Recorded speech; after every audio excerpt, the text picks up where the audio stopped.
Flip this around.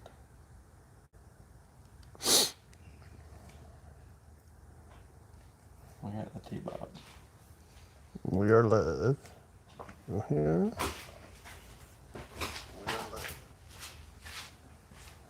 What's going on, everybody out there? Where's my live chat go? Howdy, howdy. We're trying to make sure everything works here. I've got the sinus mess, I do but too. So I think I've got enough voice to do this thing. The Zyrtec's treating me well. If you're just tuning in, we've got a bunch of stuff going on tonight. We're going to draw for these Turkey Extreme Rage broadheads, and we're also going to talk about different setups for different applications like hunting and 3D and indoor and stuff like Total Archery Challenge. So it'll be pretty cool. We'll let a few people get on here before we go wild. We're running a little bit late. Had a shop full. Yep. But we got everybody's names and numbers they drew going on here. I guess we could start by talking about bows and stuff like that, and then at the end of this whole shebang, we'll keep it short and simple since we both got sinus mess going on. Yeah. But at the end of it, we'll draw for the broadheads, and you can let us know if you're not local. We'll of course ship them to you. Let's start with an old basic hunting bow. Old basics. This is a Bear Paradox. It's got a basic old 3-pin sight, whisker biscuit. Actually, that's a little bit more than 3 pins. Oh, it's a 5-pin. Yeah. 5-pin sight and a whisker biscuit. And this is just your basic hunting setup that everybody thinks about. Fixed pins, great for, shooting a bow hunter class or shooting, hunting, that type of thing. No movable pins, but it's still got the wrap fiber optics. This is what a lot of people think about for your basic, hunting type of setup. And everybody knows what this is. We don't have to go into too much detail. Yeah. I'm going to go one click further and talk about a hunting 1-pin setup that could also be used a little bit better for 3D or Total Archery Challenge or whatever. We got this bow here, and it's got a 1-pin trophy ridge on it. It's got a quiver mounted on it, a quick disconnect stabilizer. It'd be easy to put a back bar. This is a little more like Total Archery Challenge because we could set this 1-pin up to shoot between, say, 20 and 100 yards or even a little further, and you can move it. The 1-pin, I always feel like it's easier to center in the peep, but it's also easy to hunt with. So this is not like a dedicated tournament bow by no means, but you could definitely use it for both. And this is sort of a setup we use, if somebody's wanting to do both. It's got a pretty simple stabilizer setup. You could even put a back bar mount and then take it off if you were hunting with it and didn't want the back weight, We got this on a Prime Black 3, but pretty simple setup. This sight's like $100 1-pin sight. Nothing terribly fancy about it by no means. Drop away rest, that type of thing. And there's people always think you've got to have a dedicated 3D bow, but you can in reality have one bow that does a little bit of everything. TJ's gonna pull out one of his latest bows. This is what he's taking to the Total Archery. This right here, this is a Black 5. It's a 35-inch axle to axle, which in my personal opinion is a perfect all-around length. You can hunt, you can 3D, attack. I do have a back bar, and I do have a Spot Hog double pin on there.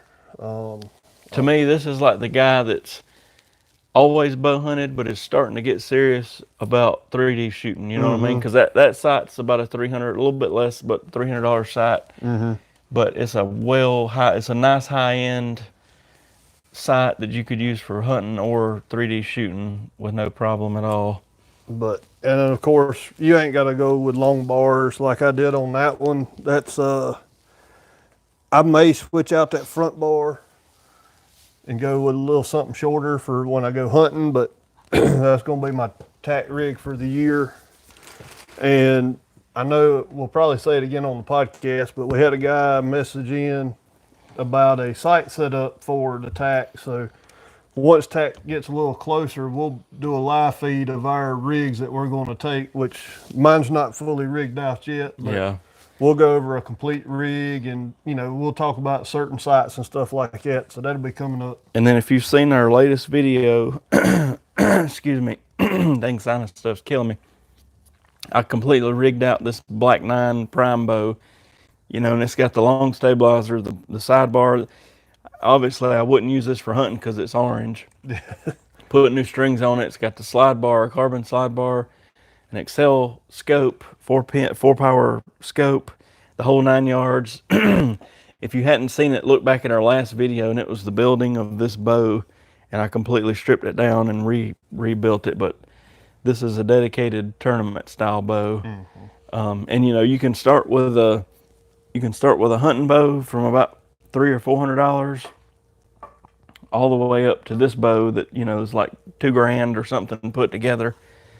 I'm trying not to lose my voice here. I don't have the Corona. No, we do not. We don't think. Well, If we got it, we both got it. yeah.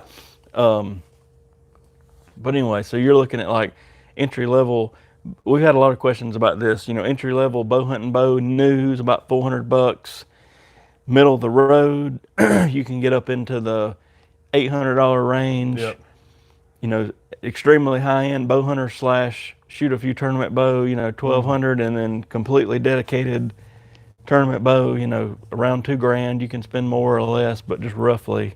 And the big thing we get asked a lot for tournament side is, we don't have a whole lot of like indoor or field bow. Yeah, you kind of want to be able to do everything with it. You kind of won't be able to do anything with it. So you can still take that bow over there, your rig, and run field or indoor stuff like that. That's what we do. We just use our tournament bows for And I've had everything. dedicated bows for each, to where it's like, for indoor, I'm shooting an aluminum 27, and then for outdoor, I'm shooting a skinny carbon shaft, and then for 3D, I'm shooting a fat, lightweight carbonara. But lately, I just been shooting this one bow with a fat carbonara for the most part. Now in the wind, if I'm shooting 80 yards in a field tournament, this is not ideal. No. But in South Carolina, we've only got a couple field tournaments, so it's not that we really need a dedicated bow for that.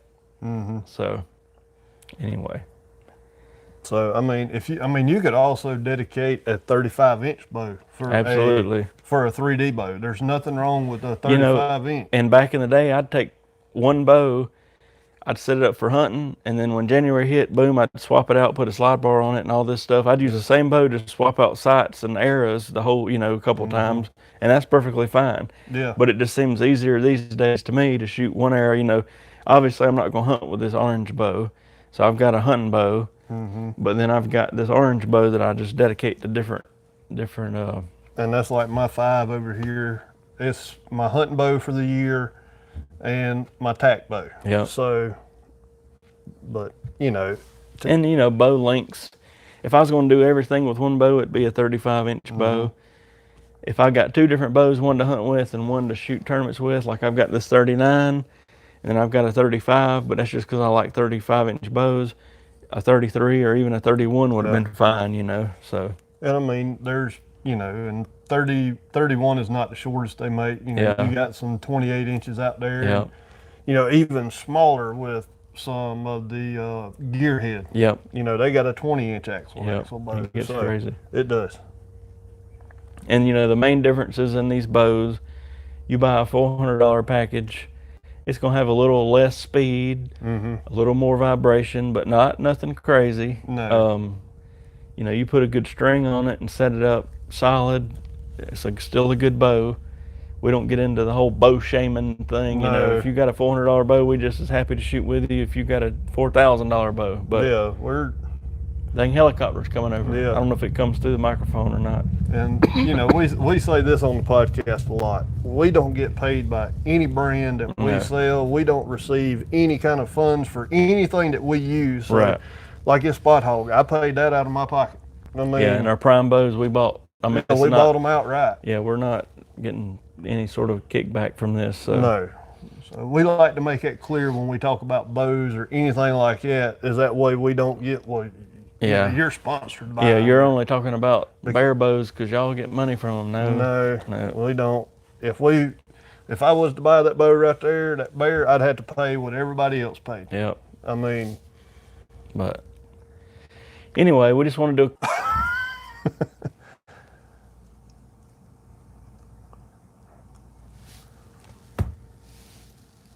All right, We're back. we're back. You gotta flip the. Okay, we're back on. I forget we have that delay. Every thing will start buffering for whatever reason, and it'll kick off, and I have to restart it. And then when if you're watching the replay live, it just dumps it, it clicks it back together. So Yeah. you're probably wondering why in the world all this happened, but it quit. The live feed stopped, so we restarted it. So while we're still live, I guess we will draw our. Let's draw our winner. Yep, and we'll start with that. So we're going to use random.org. Excuse me.